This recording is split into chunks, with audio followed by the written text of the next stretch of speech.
Hello, everyone. Welcome to the Mycom podcast. I'm Seun Okimbaloye. Our guest today on the Mycom podcast, from the factory floors of labor activism to the highest levels of political power, few Nigerians have been able to grow that much in our nation's political history. And is one, when he gets into a political conversation, his views are very, very strong. Today, I'll be speaking with a former president of the Nigerian Labour Congress, a two-term governor of Edo State, a former national chairman of the APC, and now serving Senator Adams Oshiomole. It's a pleasure having you on the Mycom podcast. Thank you for having me, Sho. Thank you so much indeed.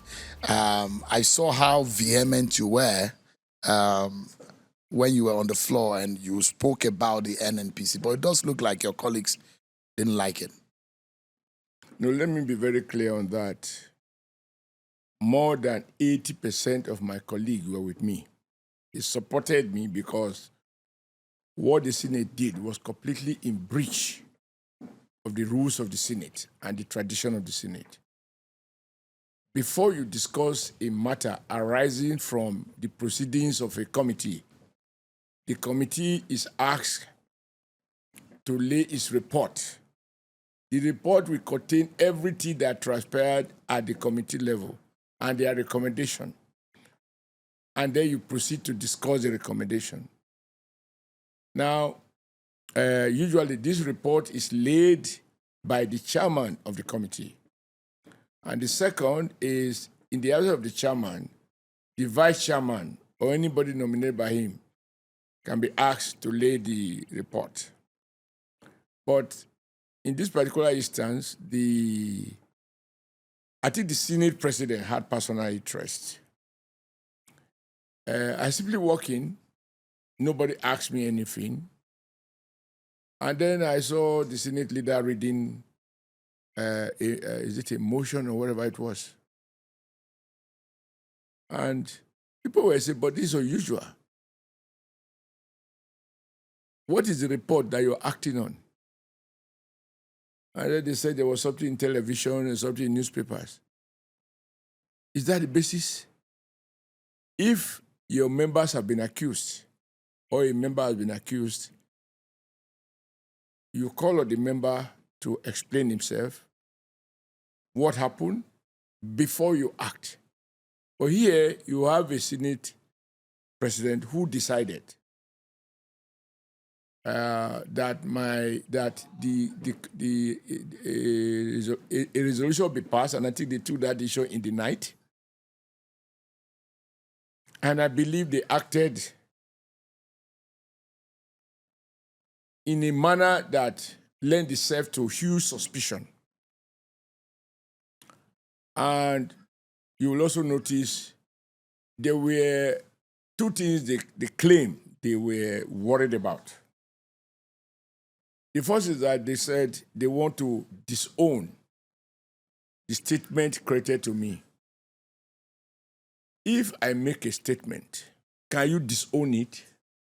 I didn't say I was speaking on behalf of the Senate president. I was speaking as a senator, elected by my people to represent them. And the views I parrot are mine. And the powers I exercise are derived from the Constitution of Nigeria. Not derived. I tried to be nice when I was responding. They are not derived from the Senate President office. No. Otherwise, you can as well call any Nigerian to be a member of a committee. You have to be a senator. But do you think declaring, asking for a warrant of arrest, do you think it was, took a wrong decision? Yeah. Let's talk about the issues. Mm-hmm.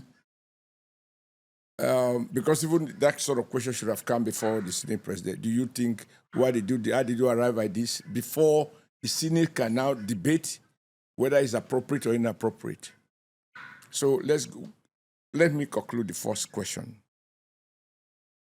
as to whether many of the Senate were with me or not. They were with me because we were 13. Now, the Senate questioned two issues. Let me say the Senate president that we don't have power to issue bench warrant. Now, the decision to issue a bench warrant, the motion was moved by Senator Ume and seconded by Senator Nwamboyin. And we all endorse it unanimously, myself inclusive. The second is my response to the former Chief Financial Controller of NNPC, whose tenure is the investigation covers, who pointedly said to the committee that it is you people. And now I know that the Senate President said his daughter was taken by Melekari and put in a, where as Nigerians we say, in a juicy position that he probably didn't merit. And so the senator, in a generalized manner, said, and you senators, bring your children. And I said, for you guys have turned NNPC to a traditional institution where the son inherits the throne of the father. They, past leaders of NNPC, they all have employed their children, their uncle, their cousins, their in-laws into various aspects of NNPC and put them in different positions. If they carry out the payroll of NNPC, you will find that they've almost turned the top level to a family business. And I said, frankly speaking, are the children of senators not Nigerians? You can only make an issue if you give them a job they did not merit, they are not qualified for, and you didn't follow the right procedure. But somebody told me that the Senate President daughter was taken without, not through a regular interview, not through the normal editing. But if that is his own problem, that is not the reason I will be there and somebody will accuse me. And so those are two issues. Now, if I then reacted in the manner that I didn't say the Senate says you are a thief. I did say the Senate says the the NNPC is a house of thieves. So how can the Senate disown what they didn't say? That is not their resolution. I spoke as a person, and if somebody think I have injured his reputation, there are legal means. This same Senate President is on record, and those records are everywhere, where he advised us or remind us that when the committee sit, it's like the mini Senate sitting, the chairman exercises the power of the Senate President. We have the right to issue bench warrant. And the good news I will forward to you is that somebody who has read this thing, many people who have commented, have somehow, I don't know how they have this record, of all the people who have been, with the Senate had issued bench warrant from time to time, previous Senate, based on the express provision of the 1999 Constitution as amended, of which the Senate President can decline to exercise his powers. It will be up to him.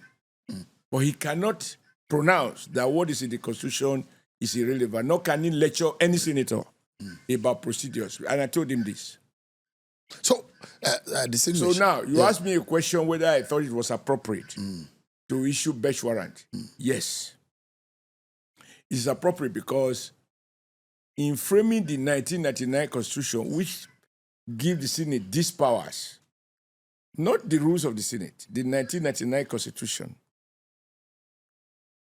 I think the framers of the Constitution rightly anticipated that there may be people who may be unwilling to honor summons. And the oversight function of the Senate is at the heart of the responsibility of Parliament to check and check the Constitution. It doesn't even allow the Senate President to nominate anybody who is in the ruling party. The chairman of that committee must necessarily be a member of the opposition. That is what the Constitution says. Why? Because I'm sure in the thinking of those who frame the Constitution, and I believe rightly, is that to ensure checks and balances, the opposition should produce the chairman. Prayerfully that the opposition will want to hide whatever the government of the day wants to, will expose whatever the government of the day will want to hide, and to ensure that they look at this more objectively without political favor. Yeah. So that is it. Now, why did we have to talk about issuing bench warrant? If we have invited you 9 times to speak to an audit report, and 9 times you did not show up, you did not even write to us to say, this is why I am not able to come. And there was a time we decided, under the leadership of the former chairman, Senator Wadada, to publish the invitation of Mele Kyari to come and appear before the committee.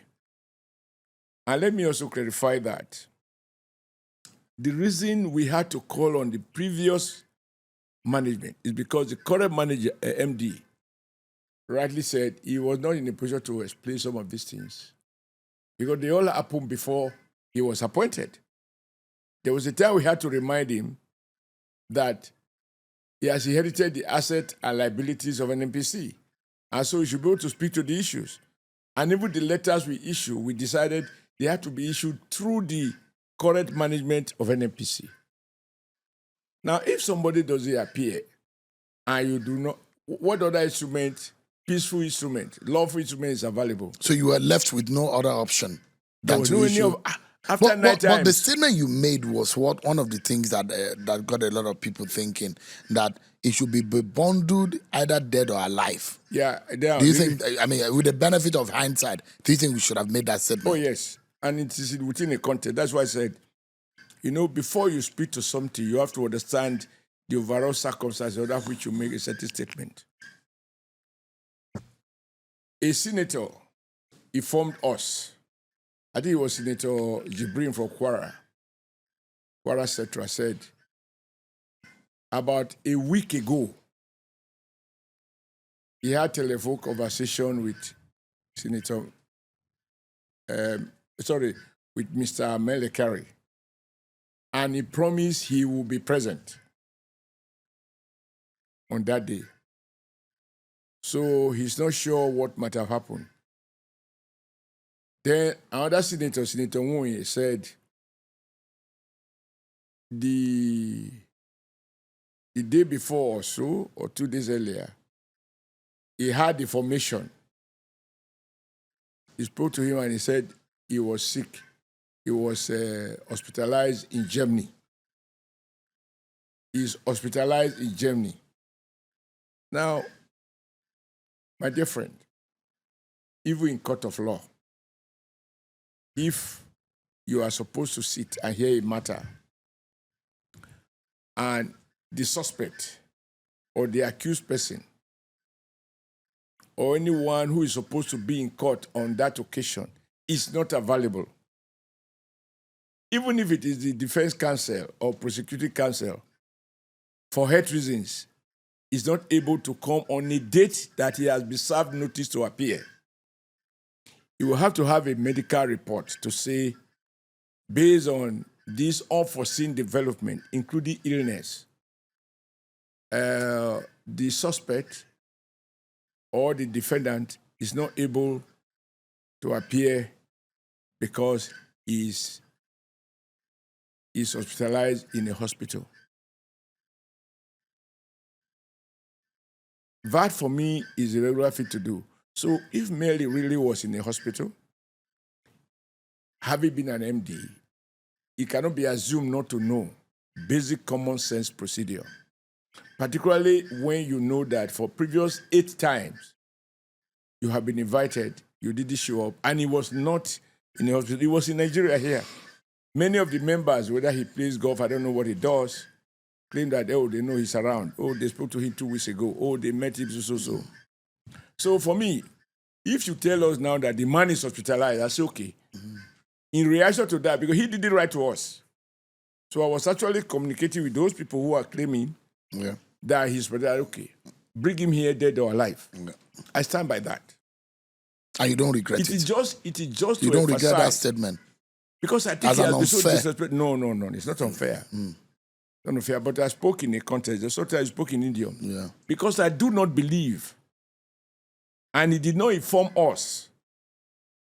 And I was trying to say to the people that he just used that as a cover. You know, Shehu, you read law, I didn't. But I've heard in court, when somebody is probably detained for an alleged offense, and the court wants him to appear, and the security agencies, for some reason or the other, are not producing the person before the judge. And the matter cannot go on without the appearance of the person if it has a criminal content. The judge will say, hey, Bishop, bring him. Let us be convinced that the man is alive. Bring the him body, either dead or alive. It is in that context. It is not a wish that he should die. But you want to convince yourself that they are not lying. Yeah. I believe they were lying. I mean, And even if they were not lying, the burden of communication should be by him. I mean, he's not paralyzed. He's not unconscious. But I'm happy that after that day, he was reported as saying that he will soon be in Nigeria when he comes. So why didn't he respond before then? Still to come on the Mic On podcast. If the Dogwabi have his way, he will lock me out of the Senate. Really? Yeah. Because he has misled himself into thinking that I am probably the devil he knows. All right? And there are many agents he doesn't know. Mic On Podcast on Instagram at the Mic On Podcast. Follow Mic On Podcast on Facebook at the Mic On Podcast. Life's too short to miss out on the fun. Grab a Nutri-Choco and unlock the child in you. Experience the thrill of great taste.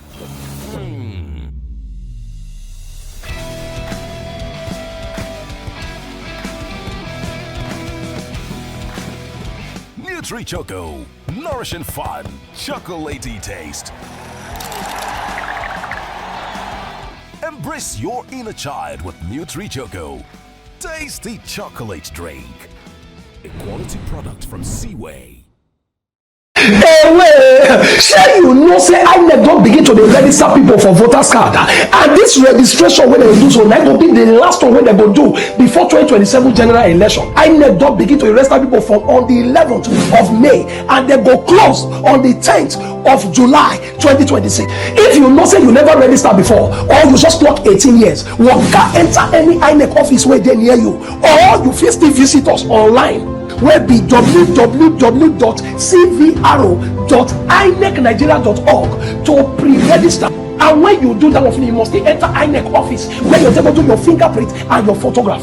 If you relocate and you won't vote for your new location, or your PVC got lost or damaged, no register afresh, just enter INEC online portal or enter any INEC office, apply for transfer or another PVC. My people, make una no waste time again.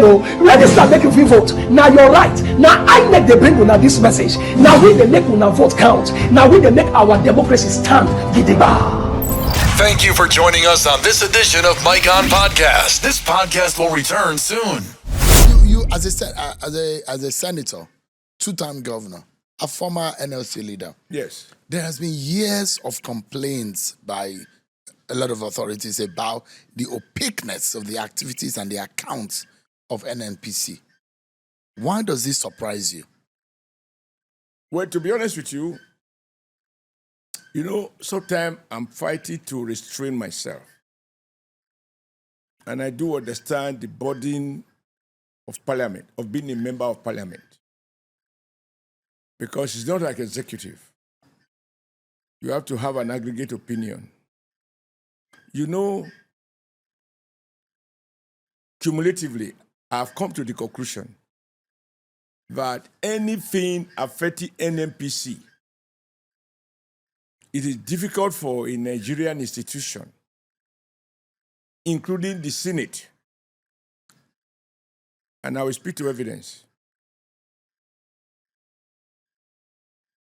Late last year, you might remember, or was it earlier this year, there was the issue of whether or not NNPC should supply crude oil to Dangote refinery.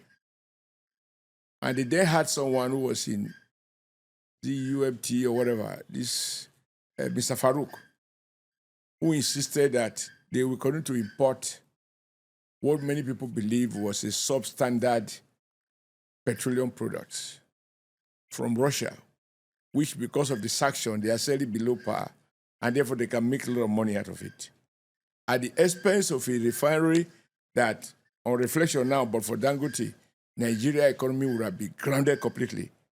Because even big countries with powers and so on, with more transparency, they have challenges accessing PMS because of the war in Iran between America, Israel and Iran. Israel and Iran.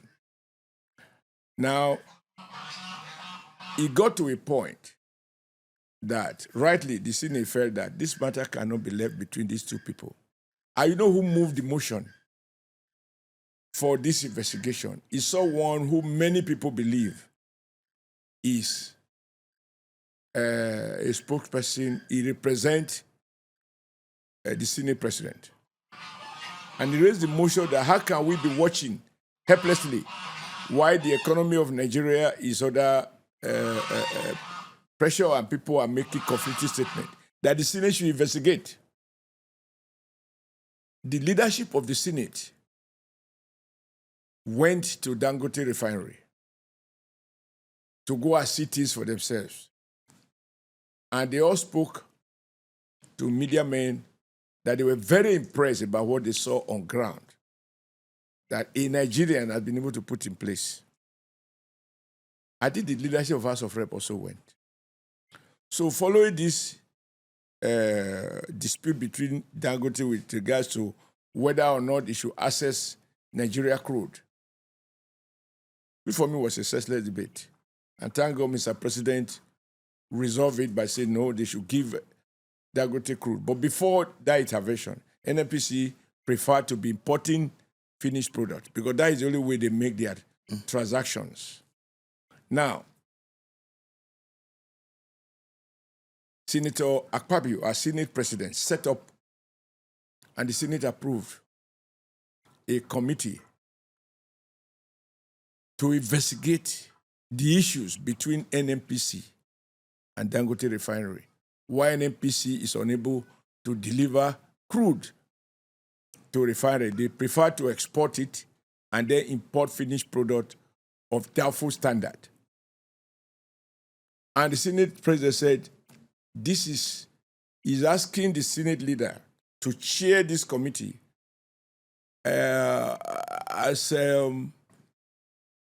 because of the importance the Senate attached to this dispute that has to do with the life wire of the Nigeria economy. Whether you are looking at the terms of supply, access to refining, the job people are working with refinery, in Dangote refinery, and NNPC as an institution.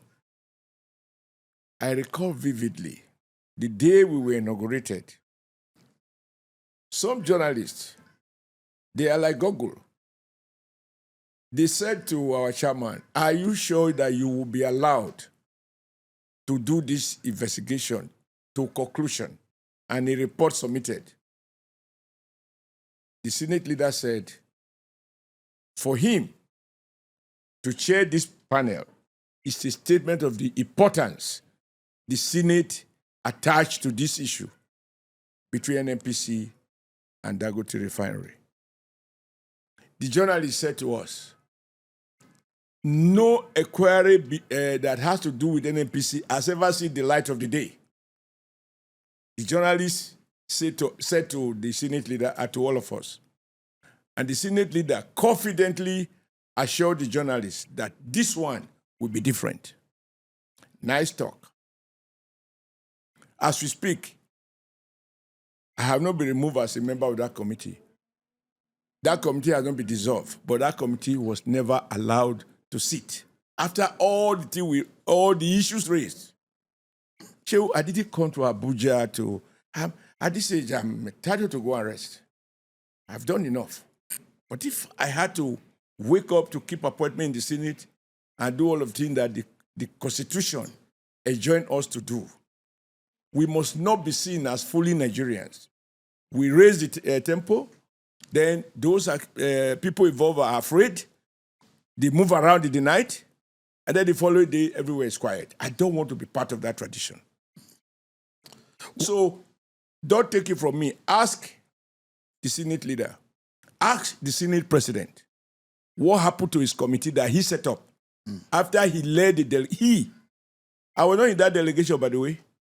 He led the delegation to Dangote Refinery and make very positive statement about the huge investment that he saw. And he set up a committee asking what is the report of the committee. We never sat one day. And those journalists who are Nigeria Google, the senators have come and go, but the journalists have remained in their profession. Yeah. And they remind us that if it is NNPC, the committee will not sit and nothing will come out of it. Senator, and as I speak, he never sat. It looks like the Senate leadership. So I think that what has happened is that once we raise the bar, the risk that Malekari is exposed to if he does not appear, and we said we will recommend, and it's not from me, play back all the videos, edited version. The chairman of the committee, who is the chairman, he said, I will communicate this to the Senate president to recommend that we have recommended that bench warrant should be issued. So if the Senate thought that they will not go by, if the leadership, let's be clear, because 80% of the senators were not in agreement with what Senator Godswill Akpabio, president of the Senate, did that day. Yeah. So it does look like you were thrown under the bus by the leadership of the Senate. Yes. And there are inferences to whether this is personal, because this is looking like a Senate power play. And there are those who say maybe you are becoming a threat because there are discussions and permutations about the future leadership of the National Assembly, of the Senate, and that your name has been thrown up about the future leadership of the National Assembly. Are you becoming a threat? Is that the reason why it does look like you and Senate President Godswill Akpabio are not on the same page? Well, or is there anything that what I can say for sure, and I said it on the floor of the Senate, is that there are two issues we are quarreling with. The first is that you claim that we don't even have right to make a recommendation. And I find that very ridiculous. Because if you make a recommendation, it is up to the person you are recommending to decline. But to condemn us for daring to say we shall report to our Oga, to our president, and then you say you publicly disown us for saying so. Now, who moved that motion? The person who seconded the motion, they were both on the floor of the Senate. He didn't mention their names. That's why I said, how come there is only my name that is mentioned? If the issue before us, I played back the conversation that day in full. He said there are two issues. I should speak to the issue of bench warrant. Bench warrant motion was moved by Senator, this guy in Labour Party, formerly in Afghan. Senator Nwoye. Not Tony Nwoye. Senator Ume, Victor Ume. Victor Ume moved the motion, and it was seconded by Senator Nwaboyi. And I reminded the Senate, Nwaboyi is a principal officer of the Senate.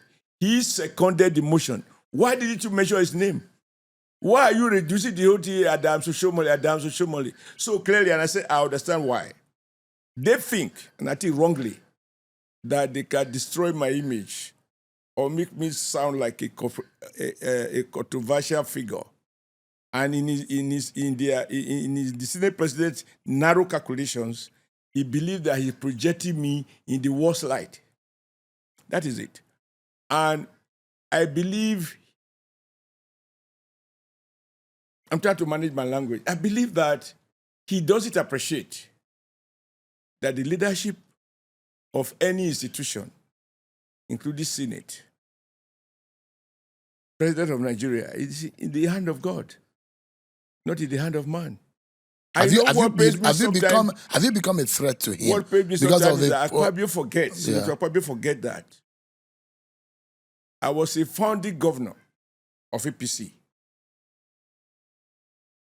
And I was deputy DG of Bola Ahmed Tinubu campaign that has given us victory. I'm not saying I am responsible for the victory, but that I work for it. And I'm happy we got it. And he's so paranoid about anything that has to do with me. So everybody in the Senate knows that if Senator Ogwabio have his way, he will lock me out of the Senate. Really? Yeah. Because he has misled himself into thinking that I am probably the devil he knows. All right? And there are many agents he doesn't know. And the level Senate will not be like the third Senate. This I can say. It can be. How? Senators are grumbling about his style of leadership. But we try to manage, and I've tried to assure him, look, Mr. Senate President, I am a very fulfilled person. The source of my fulfillment flowed from the fact that my expectation in life was not much. I never knew I can be councillor. I didn't even want to be. If you ask my colleague in the NSC, they will tell you, when we were discussing whether or not to form the Labour Party, I opposed the idea. I said, our business is to be neutral. When politicians form government and they take a wrong decision, it is for us as trade unions to go and fight it. Only to find myself becoming a governor thereafter because of the way I led the Nigeria Labour Congress. Whatever job I'm given to do, I ask God to give me not just the job. Most people pray for opportunity.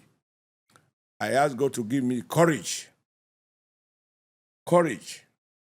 and even greater wisdom to do that job to the satisfaction of my constituents. So that is it. The Senate President bias against me is very well known. I will not join in speculating as to the reason for his bias. Many people in that Senate knows. In fact, if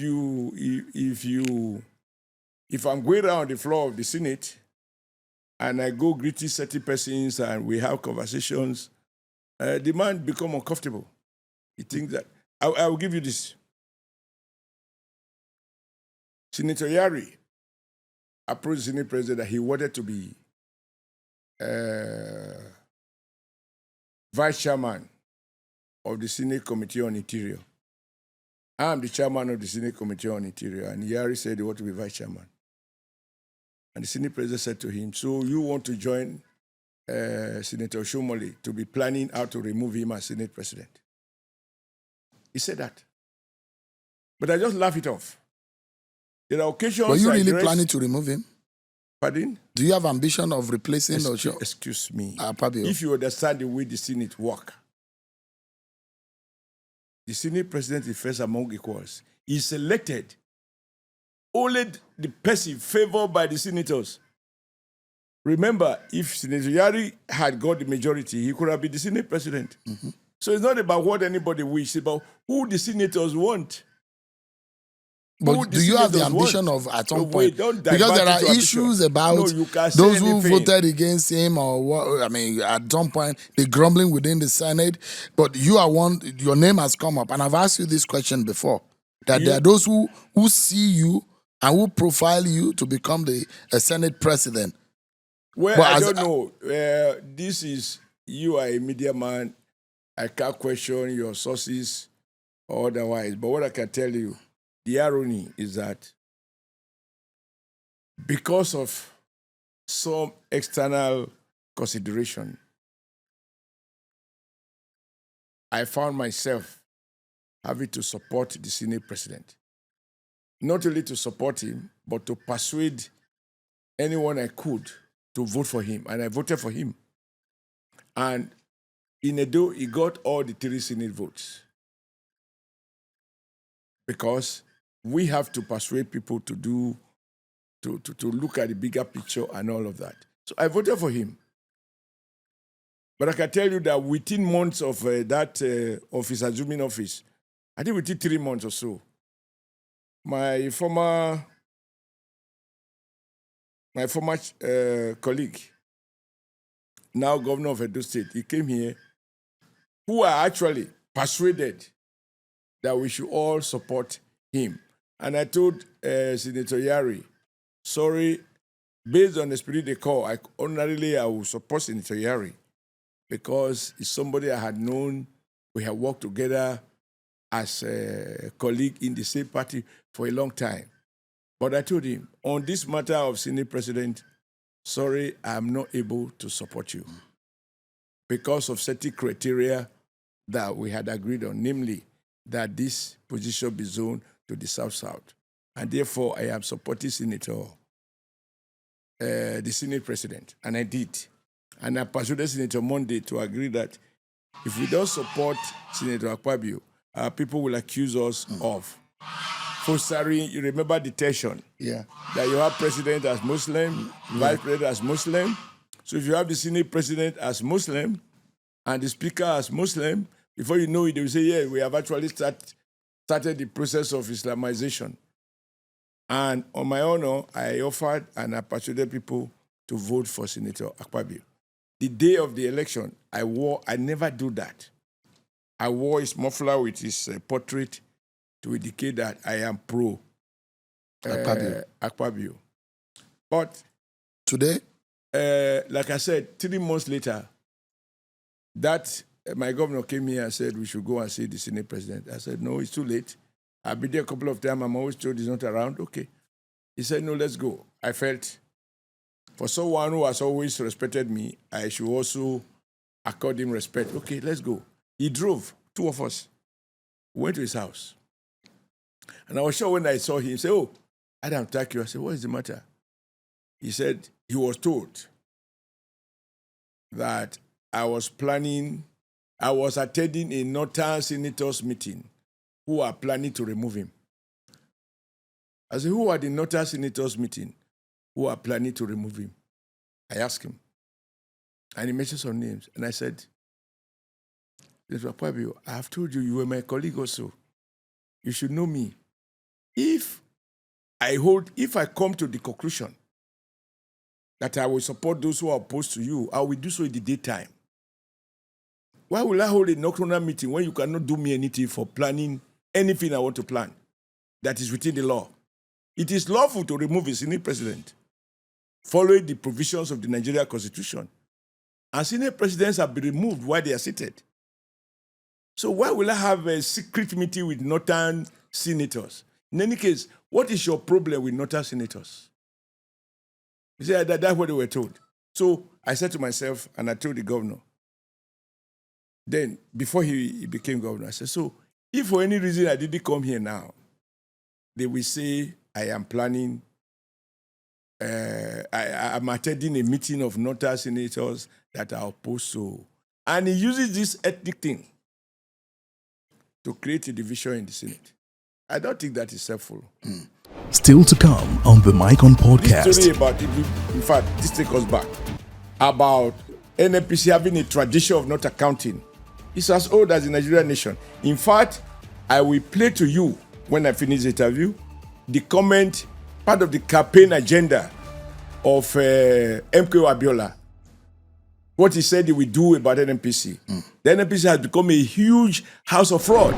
Make it a date with Shun Okinbaloy on Mike On Podcast every Saturday at 7 p.m. as he x-rays issues beyond the regular and dives deeper to depths that allow him bring you answers to questions on your mind. In this podcast room, everything points to accountability, and you are the boss. No one understands how to hold public figures to account like Shun Okinbaloy. Catch Mike On Podcast live this Saturday at 7 p.m. on YouTube, Instagram, and X. Hey, come, vitamin D! Hey, I will get you vitamin A. Hey, You're vitamin B1. I want you.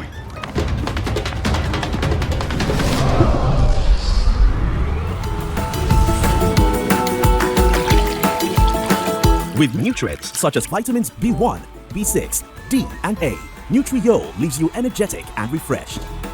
Nutri-Yo, my yogurt irresistible. Available in 500 ml, 400 ml, and 125 ml packs just for you. A quality product of Seaway. Shey you know say INEC don begin to dey register people for voters card, and this registration wey dem do so na go be the last one wey dem go do before 2027 general election. INEC don begin to register people from on the 11th of May, and dem go close on the 10th of July 2026. If you know say you never register before, or you just clock 18 years, waka enter any INEC office wey dey near you, or you fit still visit us online wey be www.cvro.inecnigeria.org to pre-register. And when you do that one, you must enter INEC office where you're able to do your fingerprint and your photograph. If you relocate and you won't vote for your new location, or your PVC got lost or damaged, no register afresh, just enter INEC online portal or enter any INEC office, apply for transfer or another PVC. My people, make una no waste time again. Register, make you fit vote. Now you're right. Now INEC they bring una this message. Now we they make una vote count. Now we they make our democracy stand gidigba. Thank you for joining us on this edition of Mike On Podcast. This podcast will return soon. Senator, you built your reputation in the early stage as a union leader. Very well respected. A lot of Nigerians listen to you. But you look at what is happening in the country today. The president and the government of the day have promised and change a lot of reforms and policies. And they say, look, there might be present hardship, but things will get better. But if you look at inflation, rising food prices, unemployment, and looking back, the Adams, who was the labor leader, who will go to the street and protest on behalf of the Nigerian masses. If you were still NSC president today, would you be protesting against the APC government? No. Why? Because the environment is different, and I tried, and if you ask people in the business community, they will tell you that as NSC president, I used to attend Nigeria Economic Summit Group. And that's where I met a lot of the leading players in the business community. So I can listen. I can see through their thought process. It broadens my knowledge of what is going on in the economy and society. And it enables me to think through how we can respond, where we think they are wrong, and so on. Like when they introduce what they call TINA, there is no alternative. There's no alternative. And I remember one day we celebrate the fact that Professor Aluko, now of blessed memory, said it is stupid for anybody to say there is no alternative. That if you cannot die, you can live. Now, even in life, you have alternative either to die or to live. So knowing what I know now, and I spoke to it during the campaign, check my campaign slogan, and also through Google, find out my first interview with Arise Television on the issue of President Bola Ahmed Tinubu's presidency. During the campaign, I said, President Bola Ahmed Tinubu will not run on the record of President Buhari. Of President Muhammad Buhari. Buhari was still a city president. I said Tinubu will run on his own record and on his own person, not on Buhari's record, because President Tinubu, or Kade Tinubu as he then was not a player in Buhari's government. He didn't even have the opportunity to nominate anyone of note as a minister in Buhari's government. Oh, yes, sir. And Buhari is him. He is Buhari. Let me finish. He has absorbed Buhari's yes. policies. Yeah, you see, President Tinubu is a very sophisticated mind, and he has to talk as a statesman. It will not be nice for the president to say, I disown my predecessor, but I can say so. If he is not able to say so because of his office and because of the role he played in helping President Buhari to become president after 3 times failure, even though recently Amici lied that he was the one. Meanwhile, Amici did not vote for Buhari in 2015 because he unwisely, I've said it to you before, directed people of Rivers to boycott the polls. because he was overwhelmed by the forces of as he then was Governor Wike. So as the DG of the campaign, he asked his people not to vote. So, but Tinubu stood by Buhari, even when he was ignored.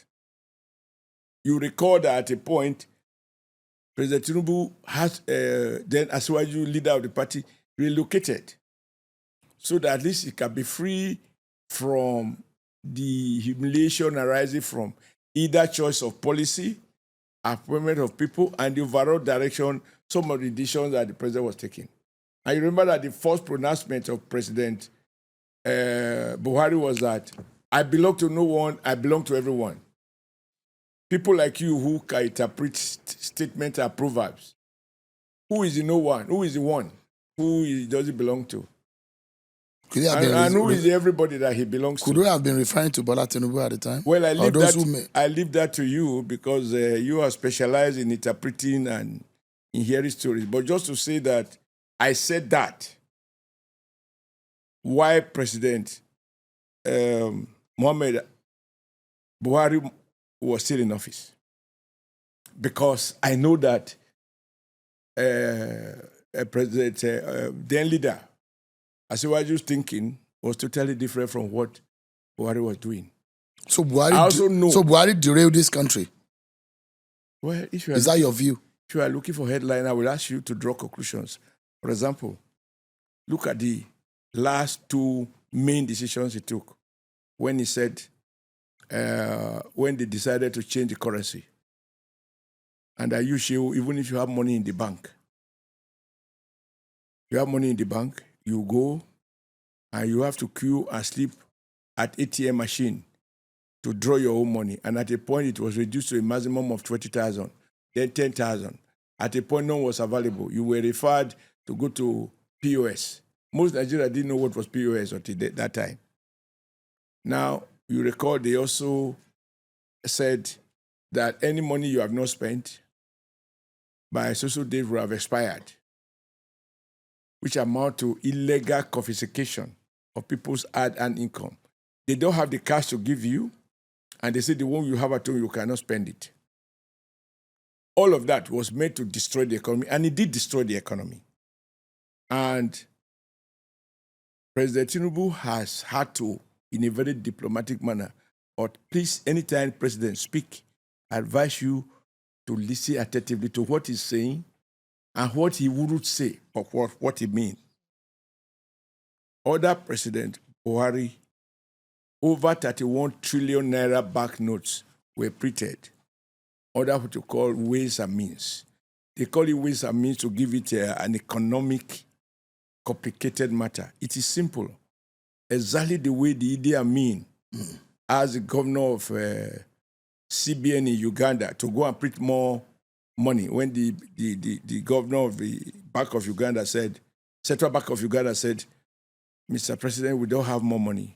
And he said, go and print. And the man said, if we print more money, the Uganda currency will be like toilet paper, will be worthless. The man said, okay, you call Uganda money shit money? We'll show you what they do with shit. You know the other accident that happened. Mm-hmm. So that is basically what Emefiele, the CBN governor, was doing under the watch of President.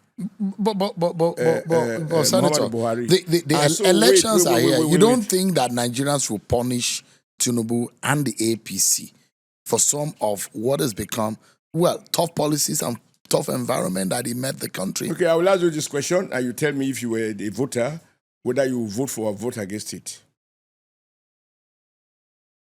Bola Ahmed Tinubu, Atiku Abubakar, Peter Obi, and any other main presidential candidate, they all said they will withdraw the subsidy. So that was not controversial. So promises are cheap. What most leaders lack, which President Tinubu possesses, is courage to do what he promised. And he also made that promise, along with Peter Obi. And on the first day, he withdrew it. Why? Because it was a house of fraud. This policy was now a shield for all those who want to steal money to a point that we were borrowing to sustain subsidy. I should remember this if you want to talk about policies. As you describe me as a man who led labor with credibility, because the numbers were about 20 billion, 30 billion, 40 billion naira in a year. Now the thing ballooned to 6 trillion, 8 trillion naira for subsidy, one item. And this subsidy does not include kerosene, it does not include diesel, because all of those had been deregulated, just for PMS. So much money was being borrowed and stolen in the name of subsidy. That is why all the candidates who have a little idea, or even if they don't have, who have people who have ideas around them, told them to withdraw it. I am on record in a program organized at Museum Center with Okoji Iweala as finance minister and Sanusi, Lamido Sanusi, the Emir of Kano, as CBN governor. I, Adam Oshiomole, I joined them there. Issa Aremu, my comrade, who succeeded me as General Secretary of Textile Workers Union. I said, I now support the withdrawal of subsidy. I was still in ACN. APC had it been formed. I said, I support it because it is now senseless for organized labor to use their power to shield the criminals. I don't know how not to call people a spade by its proper name. Criminals who are stealing money in NNPC, and they just balance the book by reference to subsidy. We no longer should provide cover for them. And in any event, they have deregulated the one that powered the mass transit, diesel. Kerosene that poor people use in the villages to protect our environment, to protect and discourage thief felling of trees to cook with firewood, is already deregulated. So why should we provide cover for those who want to steal in the name of subsidy to take as much as 6, 7, 8 trillion in a year? That is no longer patriotic. I am on record that says so. Google doesn't forget. Check what I said. On that occasion, Sanusi spoke. Koji Iweala spoke. You know, I was not exactly a fan of Koji Iweala because I have my views about his choice of economic policies. And Sanusi.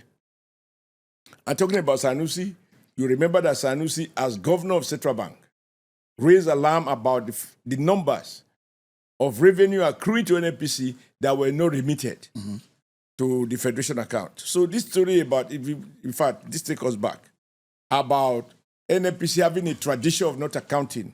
It's as old as the Nigerian nation. In fact, I will play to you, when I finish the interview, the comment, part of the campaign agenda of MKO Abiola, what he said he would do about NNPC.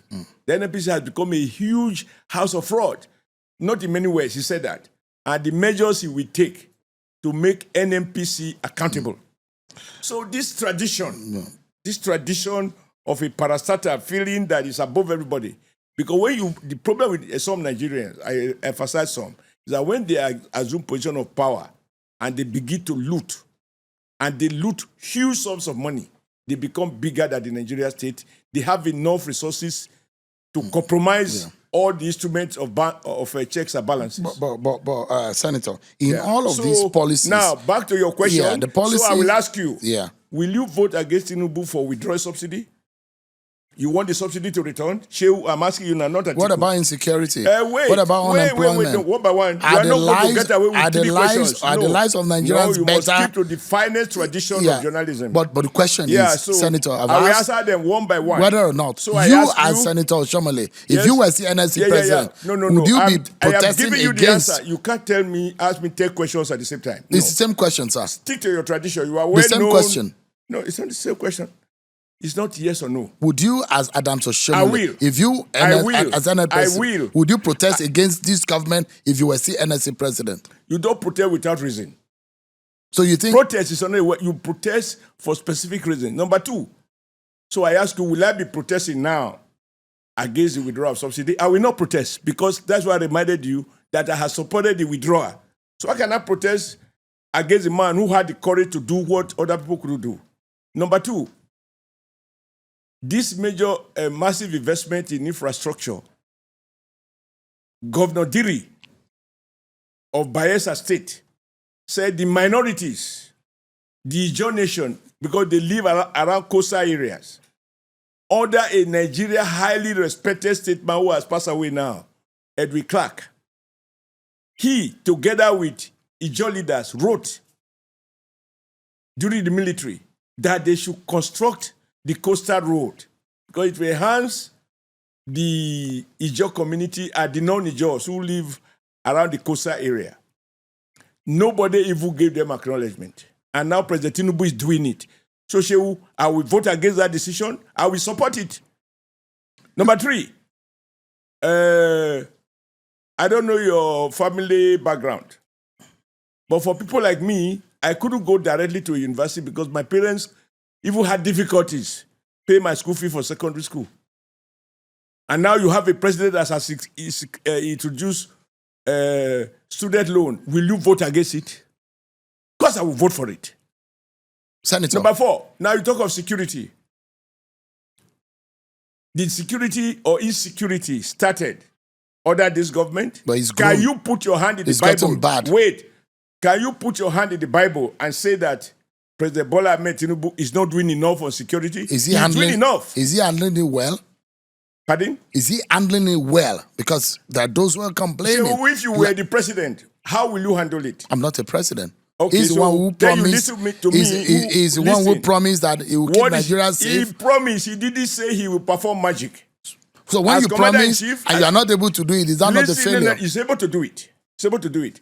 Shehu, you mustn't make statements that suggest as though those officers and men, those commanders who have been killed in various parts of the country, particularly in the northeast, in Maiduguri, defending the territorial integrity of Nigeria and safeguarding the life of Nigerian property and human lives.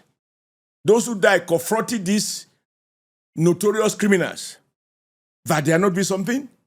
Now, what is the evidence of Mr. President's concern about insecurity?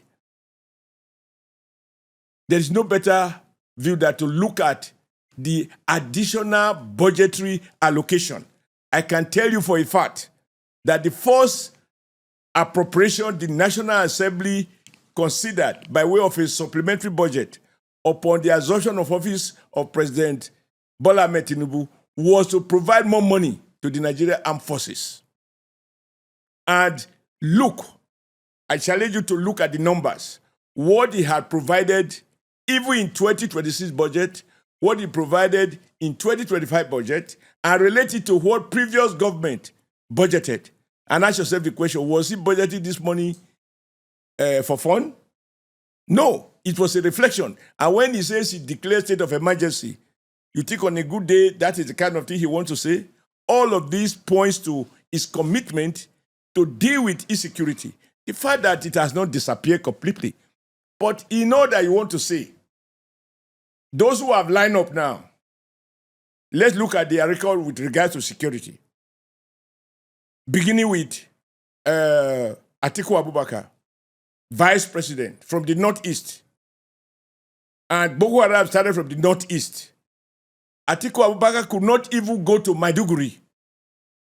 We had to go with ACN because they were afraid of Boko Haram. I was a member of the National Economic Council or National Council of States when the former president, Goodluck Jonathan, requested that we postpone national elections by 2 months. In fact, he wanted 3 months because he reported to us that about 28 or more local governments were hosting foreign flags. And so we can't conduct election and leave a whole state or half of a state out of the process. And the records are there that this was postponed. The election was postponed by 2 months, even though he asked for 3. So, other PDP, Abuja came under attack. Are you saying And that the security police has headquarters- improved in Nigeria? Pardon? Is that your? Are you saying security has improved in Nigeria? I'm lecturing you, if you like me to use that word, and I don't really want to say so. But if you keep asking, I will say, sometimes you can invest all your efforts, and yet your desired outcome, you don't get it. Even as a law student, I don't know your scores. Spend all your night taking coffee to remain awake, to read, and to try to understand the lecture that were delivered in the afternoon or any other book that you were advised to read. And here you go for the election, you go for the exam on examination day, you score 40 or 45% or 50%. Meanwhile, your intention was to have a first class, to score 80%. Is that because you were not serious? Now you are dealing with a particular issue that has both local and international dimension. As part of President Bola Ahmed Tinubu's commitment to fighting insecurity, he has had to persuade America, and I believe successfully, for Washington to agree to support Abuja, to deploy men to provide additional intelligence or whatever to assist us to deal with this issue of insecurity. Do you think it's a child play for a president, to a government to approach another government to say, look, I have a problem and I need your assistance? So you can't even blame him for not trying to even seek help beyond Nigeria. And because the problem has not completely disappeared, it will be very unfair to the memory of those who have died. And I think recently the chief of air staff made a point, which people like you who are in the media should take into account, that by the time you drop a bomb, the bomb doesn't discriminate between the insurgent who live in a community and the ordinary people who, whether knowingly or unknowingly, are living with them. And then it is you, the media, who will be shouting, oh, so many innocent people have been killed. We have to do a query. How do you manage it? This insurgent may well be living around your neighborhood. Right. You do not know. Senator. So please, Senator, I will vote for President Tinubu because I have seen the effort. Additionally, let me ask you, Shehu, will you vote for anybody who says he will return dual exchange rate? President Tinubu has abolished dual exchange rate so that nobody make money by taking official rate from CBN and taking it to Aboki and converting it at a so-called parallel market rate, or even what they call black market. But there's nothing black about that market. It is made by who knows who. The registered, is it what do you call them now, BDCs or so on. Now, President Tinubu has come and eliminated that. So today on your TV, you can see the transparency. The daily exchange rate, we all can see it. Senator, what you get is what I get, is what your chairman will get, is what my MD, my senior president will get. Senator. So are you going to return that? Senator. I will vote for Tinubu to continue with that. All right. Senator. And when you are talking the way you do, I ask you, before you get to this level,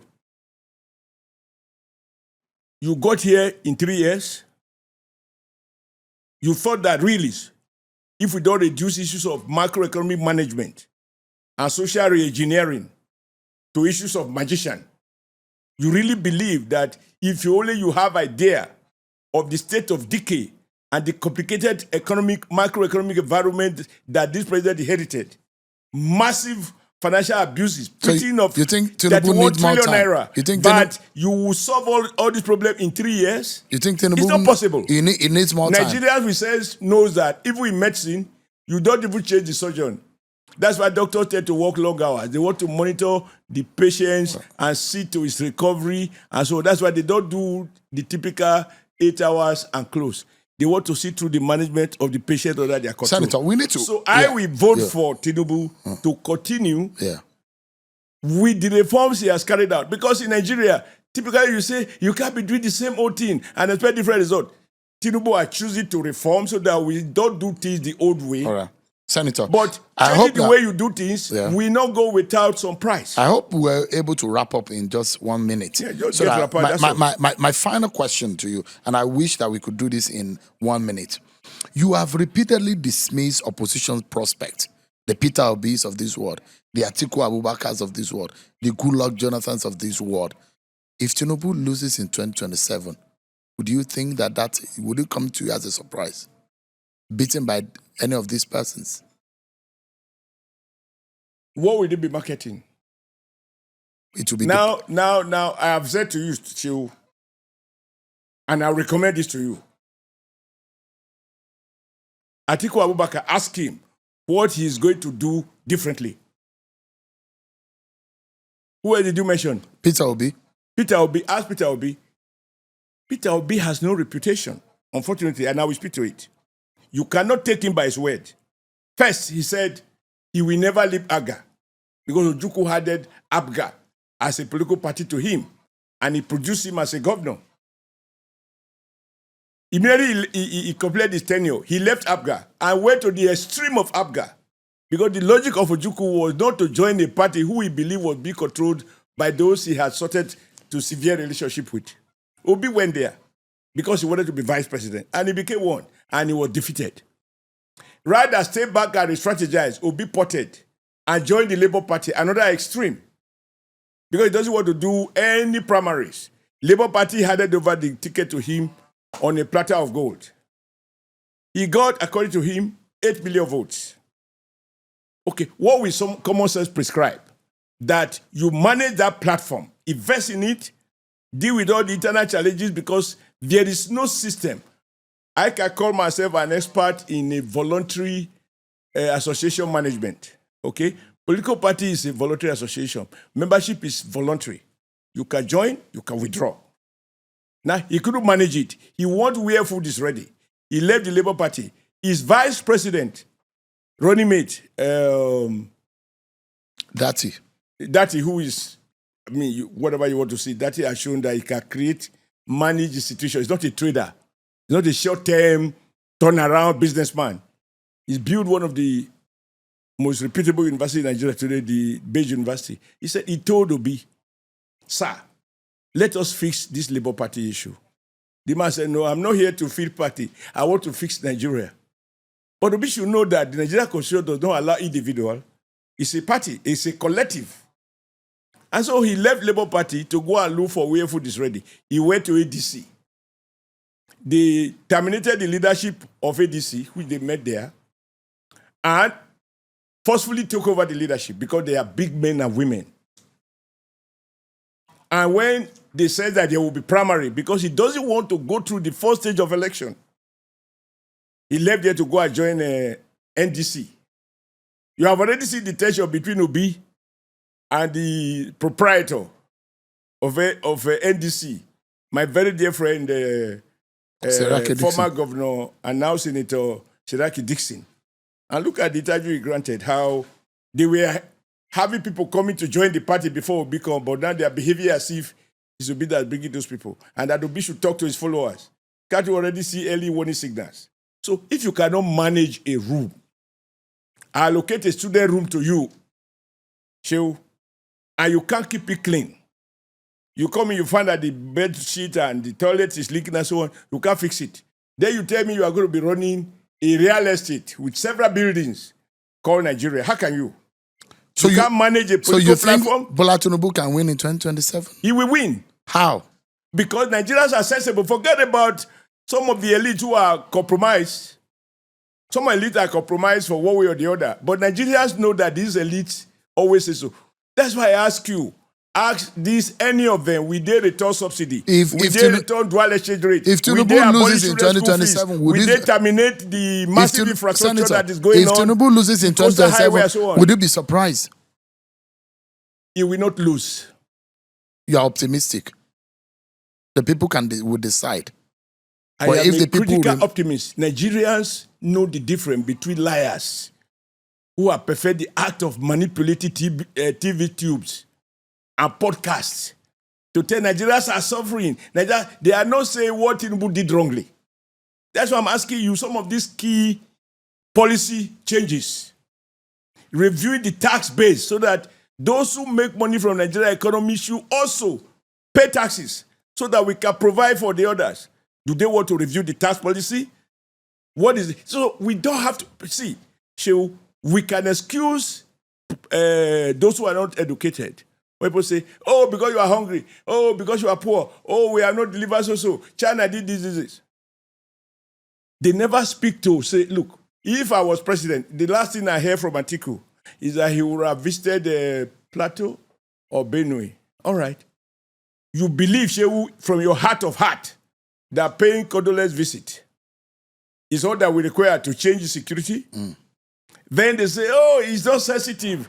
Given the mood of the nation, he said so, or he travels so. You believe that this is really at the heart of our insecurity? Insecurity started under Vice President Abubakar.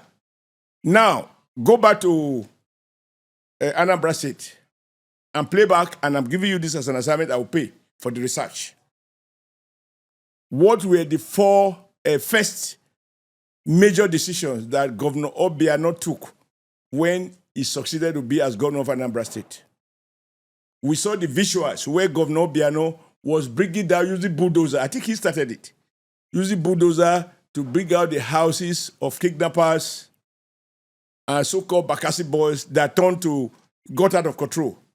And Peter Obi could not fix security in Anambra State.